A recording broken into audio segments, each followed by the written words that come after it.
Hi everybody, this is Jess Graham, and this is my reflection on assignment 2. So I was in the social learning group, and I spent some time looking at Seesaw and how Seesaw can be used to promote social learning in the classroom. A little bit about Seesaw. It is designed as a digital portfolio, but it has a lot more use than just holding student work. It really can be used to help students develop social skills for the digital world, which is really important because the world is getting more and more digital, and if kids don't know how to do this stuff, we're really doing them a disservice.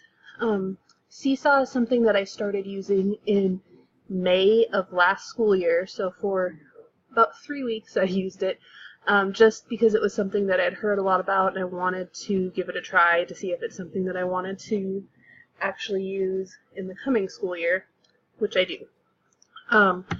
While I was conducting my research, some of the things I learned is just a lot more about social learning theory, and I really appreciate that there are bits of it that say, yes, what you've experienced does impact the way you behave, but you can think about what you're doing and decide for yourself if it's appropriate. It's not just, oh, I've always seen this, so this is the way I'm going to act. It doesn't have to be that way.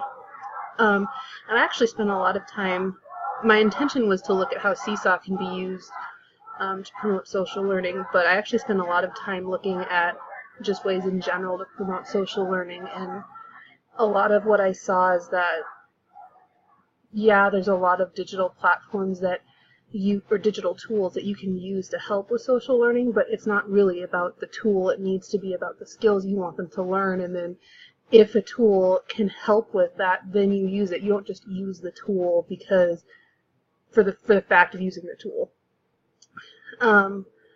I definitely became a lot more familiar with Seesaw, which is nice because I did also talk to the Seesaw people when I was at ISTE, and there's a lot of things that they've added, and it really gives the kids the opportunity to practice their social media skills and fail, but not have that failure affect their future lives, because I've seen people do some stuff on social media platforms that has affected the jobs that they're able to get, and Seesaw lets kids practice that without it destroying their lives.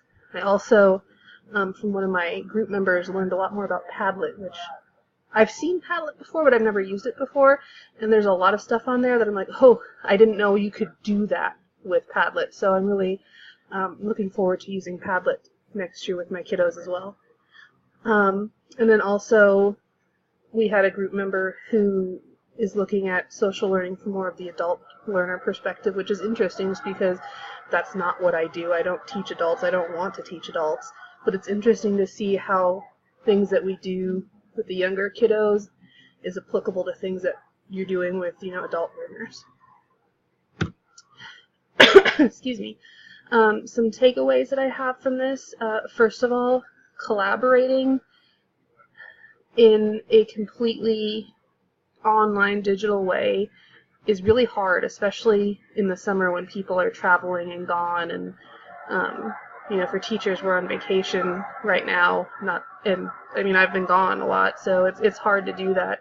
But I was excited to do that through Padlet and see how that actually works.